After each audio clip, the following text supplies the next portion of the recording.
유형 중에서 1차적 우울증을 했어요. 지금 69페이지입니다. 69페이지. 자, 우울증의 이제 유형인데 이게 이제 어떻게 말하면 임상적 유형이라고 볼 수 있죠.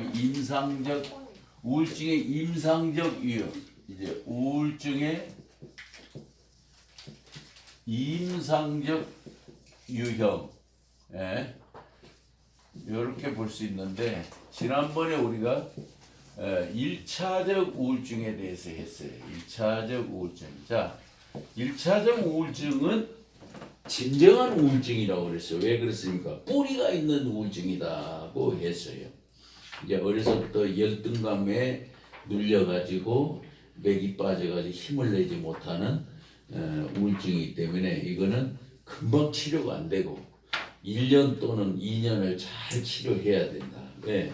열등감에 엄청나게 눌려 69페이지 엄청나게 눌려가지고 되는 거기 때문에 오래 간다. 그래서 지난번에 뭐 하다 보니까 다른 이제 긍정 에너지 도표까지 하다 보니까 시간이 갔는데 우리 젊은 애들은 진도를 걱정하고 있는데 진도보다도 여기서 이제 더 많이 다른 걸 알고 있으니까 여러분 그렇게 하시고, 자, 진도도 조금 나가야 되겠죠. 자, 오늘은 71페이지 내인성 우울증입니다. 내인성 우울증. 자, 내인성 우울증입니다. 내인성 우울증은 뭐냐? 그러면 자, indulgence depression. 디프레션이 뭐죠, 여러분? 디프레션 우울증이죠. 근데 이제 우리 이예숙님은 이제 디프레션은 영어로만 알고 계실 거예요. 근데 제가 한국말로 설명할게요. 디프레션은 뭐냐? 뒤에서 프레스한다는 뜻이에요. 뒤에서 프레스. 뒤에서 누른다. 여러분, 앞에서 누르면 반항이라도 해요. 근데 뒤에서 누르면 꼼짝없이 눌립니다. 이게 이제 어떻게 할 수 없는 거예요. 제가 디프레션 할 때마다 설명하는 게 제가 중학교 때 우리 친구하고 저수지 수영하러 갔다가 수영 못하는 애인지 몰랐거든요. 영어 선생님 아들인데 그놈 아주 기족처럼 잘생겼는데 그냥 그 물에 들어갔다가 허우적대에서 내가 같이 가자 했는데 내가 책임감 느껴서 들어갔다가 나를 뒤에서 누르는데 3배, 4배 힘으로 눌러요. 여러분, 그래서 뭐 우리가 이제 일반적으로 줄을 던져야 된다는 거 알고 있잖아요. 근데 그 줄도 없으니까 어떻게 해요? 그냥 뛰어 들어간 거예요. 어린 이제 순수한 마음에. 그랬다가 눌렸는데 정말 물속으로 깊이 들어갔는데 이게 반항이 안 돼요. 그리고 죽을 뻔했는데 무조건 저었는데 다행히 물가로 나와서 저도 살고 나도 살고, 그죠? 그래서 오늘 얘가 이렇게 살아서 강의를 하고 있는 건데 아마 저 안으로 들어갔으면 둘 다 죽었죠. 그죠? 그래가 사람이 잘 죽는 저수지거든요. 71페이지 내인성 우울증. 자, 그래서 뒤에서 꽉 누른다. 이게 디프레션입니다. 한국말이 참 여기다 붙이면 이렇게 되고 저기다 붙이면 저렇게 되는 참 묘한 말이 있습니다. 그래서 요즘에는 영어식도요, 한국에서 만든 영어가 굉장히 좋다고 봤는데요. 여러분, 우리가 스스로 찍는 걸 뭐라고 셀카라고 그러죠? 셀카. 셀카가 더 좋은 말이에요. 근데 영어는 셀피예요. 셀피는 셀카가 낫지 않아? 카메라, 셀카. 스스로 찍는다. 셀카. 그죠? 그러니까 사람들이 요즘에는 이제 한국에서 만든 영어를 구분한답니다. 이게 한국 영어다. 근데 너무 잘 짓는다. 우리 한국 민족이 창의성이 뛰어나잖아요. 감각이 뛰어나고. 그러니까 이제는 그렇게 정도로 알고 있다. 그렇죠? 우리가 만든 영어가 더 좋은 게 있어요. 네. 자, 그러니까 내인성 우울증은 바로 내 안에서 만들어지는 그 소위 말하면 신경전달 물질에 의한 것이 원만하지 않아 가지고 다운되는 현상입니다. 이렇게 전반적으로 다운되는 현상. 그러니까 생체적 원인의 현상이다. 내인성 우울증은 외부의 환경적 요인이 아닌 생체 내부의 원인이 돼 유발된 우울 증상이다. 그렇죠? 여기는 유전적 요인이나 호르몬 분비, 생리적 리듬 등과 같은 내부적인 생리적 요인의 우울 증상이 나타나는 경우다.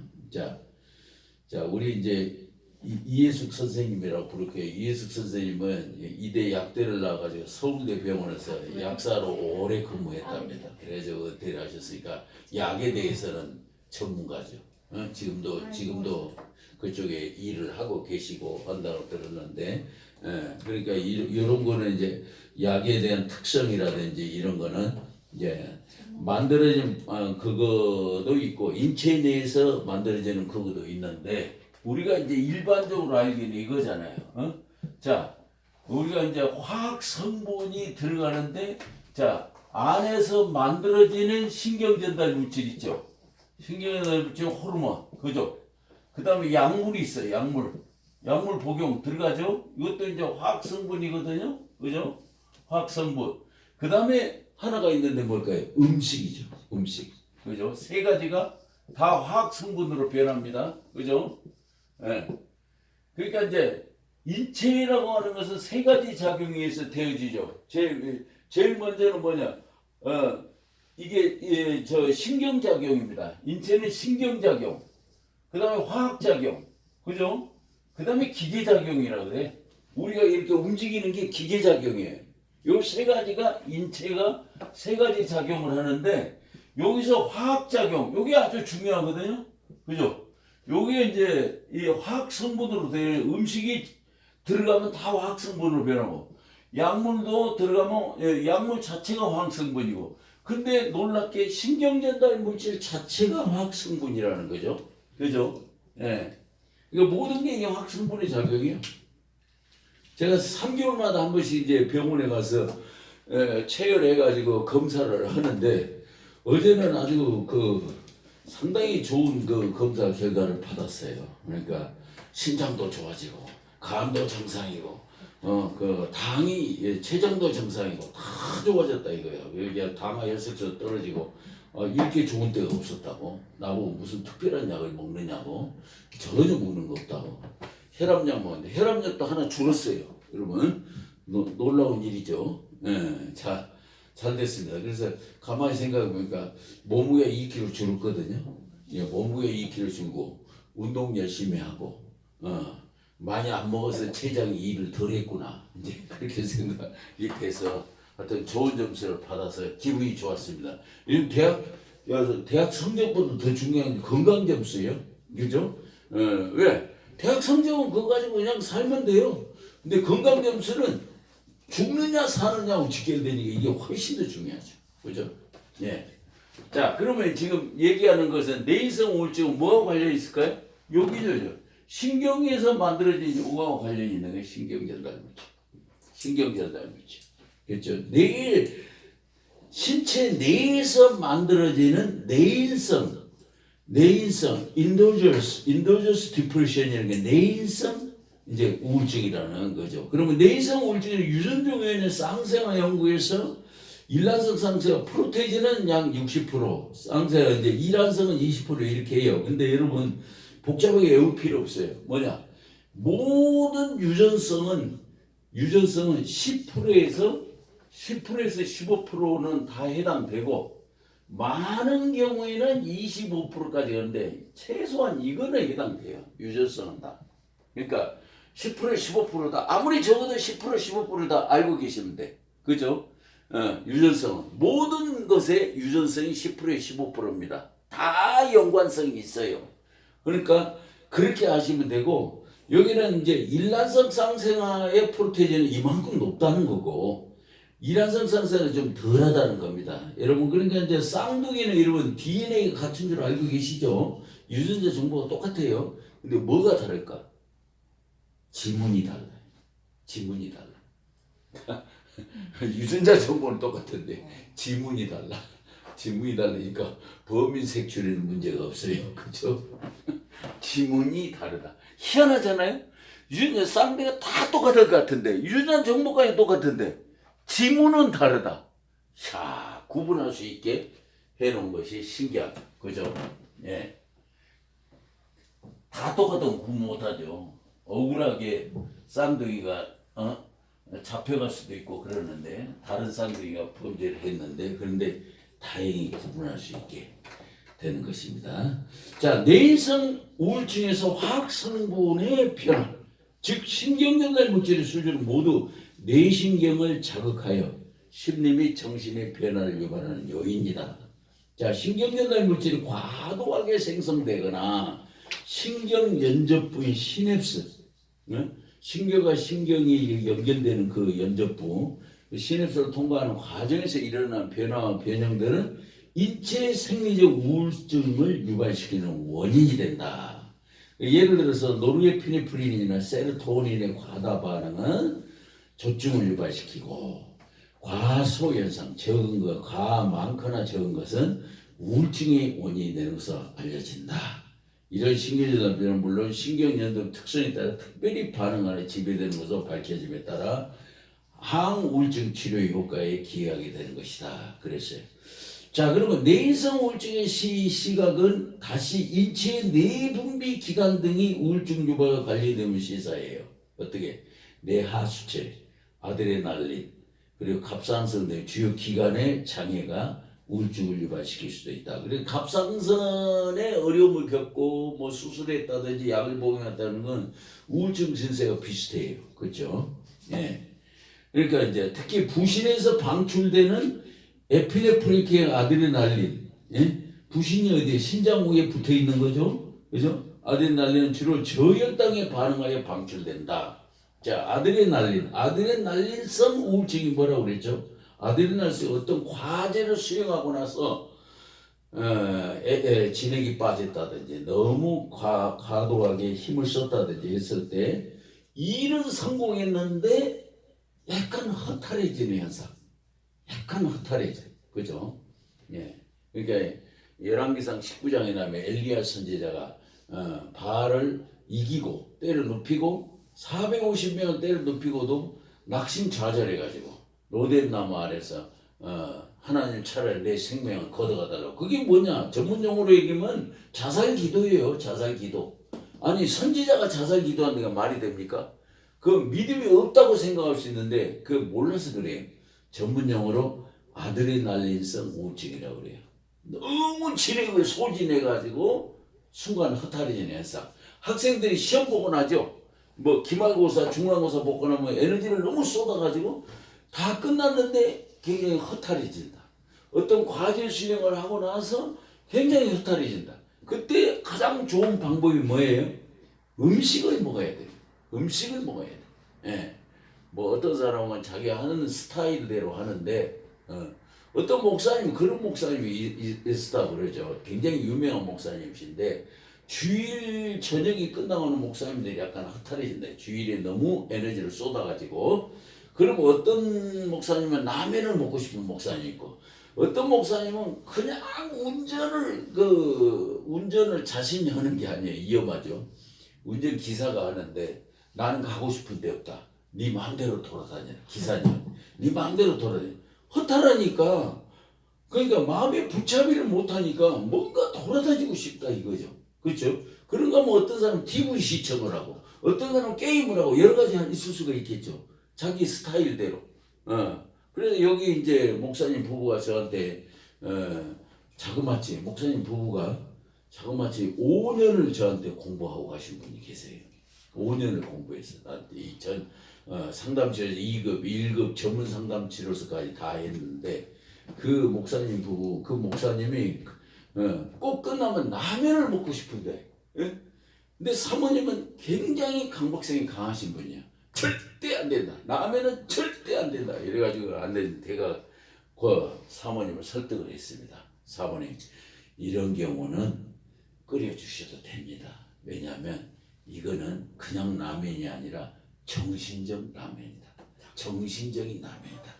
그 이름을 제가 멋있게 붙여야 되잖아요. 설득을 하려면 정신적인 라면이 끓여주셔도 된다. 그래가지고 제가 권유를 하니까 끓여주셨는데 몇 번 드시고 나서는 안 먹고 싶어졌대요. 이게 있어요.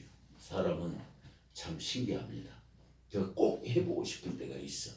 근데 그거 하고 나면 계속 할 것 같은데 안 되는 경우가 있어요. 그래서 이렇게 고쳐주셨는데 참 훌륭하신 분이에요. 예. 얼마 전에 은퇴를 하셨는데 우리 부부가 같이 가서 축하를 해주고 참 고마우신 분이죠. 초창기 때 5년을 근데 5년 그때 할 때는 3년 과정하면 되는데 교재가 준비가 안 돼가지고 끌다 해가지고 5년을 갔는데 참 고마우신 분이야. 그래서 이제 전문 상담 치료사까지 마쳤는데 이제 그렇죠. 아 이렇게 느려지는 게 교재가 준비 안 돼서 그런가 보다. 그렇죠. 교재 준비되면 또 코스라고 이러다 보니까 그렇게 계획은 나와 있었는데 시행하는데 그렇게 됐네요. 자 그러면은 바로 이제 이게 과제를 수행하다 보면 엄청난 에너지를 쏟고 나니까 흩어지는 현상, 허탈해지는 현상. 이게 순간적인 우울증이라고 봐야죠. 순간적 우울증. 그런데 이제 우리가 분명한 건 하나 있지요. 우울증하고 우울감은 분명히 다르다는 것은 우리가 구분하면서 얘기를 해야 되죠. 자, 일단 이제 사람들이 우울감이 있고 우울증이 있는데 봐세요. 우울증. 우울감은 우울한 느낌이잖아요. 우울한 느낌이 하루 또는 이틀, 3일까지 지속할 수 있어. 그죠? 근데 그걸로 끝나. 근데 이건 계속 지속된다. 일주일 계속 지속된다면 이건 병으로 가고 이거는 우울감은 누구에게나 찾아오는 겁니다. 응? 뭐 하던 일이 막혀서 안 된다. 순간 낙심 좌절될 때 에너지가 팍 떨어질 때 지난번에 긍정 에너지 도표했죠. 20% 30% 이렇게 떨어질 때는 이래가지고 정말 못 살겠네 하는 이게 심하게 떨어지면 어떻게 된다 그랬어요? 차라리 죽는 게 낫지 않을까라는 생각까지 하는 우리가 떨어진다고 그랬어요. 그렇죠? 지난번에 했죠. 10% 20%는 자살 관련 3, 40%는 참 살기 힘들다. 그죠? 50%에 다 걸린다고 그랬죠. 60%는 뭐라고 그랬어요? 어려운 일 있지만 살만해. 힘이 납니다. 60% 이상은 건강해요. 그죠? 50%에 걸린 사람이 애매하죠. 그죠? 70%는 아주 좋다고 그랬어. 가만히 있는데 나는 참 행복한 것 같다가 올라와. 신기하죠. 70%도 그러니까 우리가 에너지는 70%까지 못 올라간다 해도 60%는 올려놓고 살아야 된다. 긍정 에너지를. 그렇죠? 자, 90%는 뭐라고 그랬어? 90%. 90%는 뭐라고 그랬죠? 응? 뭐라고 그랬는데?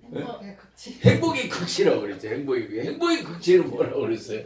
나 더 바랄 거 없어. 이대로 죽어도 좋아요. 그러니까 거기는 굉장히 좋으면서 위험하다. 그죠? 거기까지 올라가지 말아야 되겠어. 그죠? 그러니까 70%만 가면 최고 좋은 상태고 70%는 못 가도 60%는 가야 된다. 60%. 그죠? 50%를 걸리지는 말고 그 50% 이하로 내려가면 빨리 치료받아야 되고. 그죠? 그러니까 이제 50% 이하가 됐을 때 우울증이고 그죠? 순간적으로 오는 건 우울감이니까 그거는 우울증이라고 할 수 없고 그런데 또 하나 구분해야 될 게 있어요. 뭐냐면 우울증상은 우울증과 같은 것과 비슷한 증상인데 그 우울증 같은 건데 이게 모든 정신장애의 우울증상이 나타난다. 모든 편집증, 강박증, 불안증 모든 게 다 나타나요. 그런데 우울증이라고 부를 때는 어떻게 해야 된다 그랬어요? 주된 장애가 우울증일 때만 우울증이란다. 그죠? 모든 정신장애는 우울증상이 나타나. 그리고 또 더 중요한 것은 모든 정신장애는 한 가지 주된 증상에다 사이드 증상이 서너 가지가 꼭 따라와. 강박증도 강박증만 아니야. 불안증이 있고 의식증이 있고 우울증이 있거나 2차적으로 조증이 있거나. 그러니까 이제 강박증을 위해서 특이한 게 뭐냐면 2차 증상이 우울증이 아니고 조증인 사람이 있어요. 그 사람은 사업도 잘할 수가 있어요. 철저하게 점검하면서 사업도 잘합니다. 까다로우면 까다롭게 하지만은 사업도 잘해. 그 2차 증상이 우울증은 다운돼 버리는데 조증의 에너지가 올라가잖아요. 그죠? 붕 뜨는 거니까. 그래서 강박증이 주된 증상이면서 사이드 증상이 부차적 증상이 조증일 때는 오히려 사업을 철저하게 잘할 수 있다. 그죠? 여기 저한테 그 1급까지 하고 2년을 저희 공부하고 간 사람이 있는데 그 아산병원 수간호사 하신 분이 2년을 저한테 공부하고 갔어요. 간호사들이 여러 명이 공부하고 왔습니다 저한테. 근데 그분이 그 경우였어. 근데 그 버섯 전골집을 합니다. 근데 1호점만 아는데 2호점 내고 3호점 내고 가끔 가서 먹기도 하고 그랬죠. 그분이 바로 1차적 증상이 우울증인데 2차 증상이 조증이에요. 우울증이 아니야. 강박증이에요. 아니 강박증인데 강박증인데 우울증이 아니고 우울 증상이 아닌 조증이 2차적 증상이어가지고 사업을 철저하게 오히려 잘하고 있다. 들어보셨어요? 그런 거 들어보셨어요? 강박 증상이 철저히 꼼꼼해. 근데 우울증이라면 다운돼가지고 뭘 못해요. 낙심 찾으라고. 근데 조증 증상이 있기 때문에 철저하게 하면서 사업을 오히려 잘할 수 있는. 이게 2차적 증상이 뭐냐에 따라 달라져요. 그죠? 근데 일반적으로는 이제 강박증만 2차적 증상 조증이냐가 우울증이냐 조증이냐가 따라오고 다른 거는 다 우울 증상이 들어가 있어요. 이제 요거는 이제 알아둘 필요가 있죠. 자, 그러면 71페이지 갑상선의 경우 목의 상당 부분 양쪽이 이치하고 있고 티록신이나 호르몬을 분비한다고 그래요. 티록신은 기초대사 조절하는데 중요하다고 그랬어요. 그 반면에 과다한 티록신 분비는 지나친 흥분과 만성 불면증을 일으키며 특정 과제에 집중하는 능력을 저하시킨다. 이 강박증에서 그러니까 강박증 갑상선 자체도 우울증하고 비슷하기 때문에 우울증 복용할 때 복용하는 우울증 항우울제를 또 갑상선에서 복용합니다. 갑상선에 부착되어 있는 부갑상선, 부갑상선에 4개가 있죠. 거기에 기관이 옛날에는 그 필요 없다고 몰라가지고 갑상선 수술할 때 떼내버렸는데 지금은 이제 안 그렇죠. 중요성을 알게 됐죠. 그래서 실제로 초창기 때는 몰라가지고 떼내는데 사람이 죽어버렸다. 그죠? 그 분비하는 부감산 호르몬이 혈액에서 전신의 신경과 신경 근육의 기능을 원활히 조절해주는 칼슘 조절이 체적 조절을 유지하는 작용. 아주 중요한 역할을 하죠. 그죠? 혈액 칼슘 수준이 너무 높으면 신경과 근육에서 흥분성이 떨어지고 혈액 칼슘 수준이 너무 낮으면 이들 조직에서 지나친 흥분을 유발한다. 혈액의 칼슘 수준도 있어야 되는 거죠.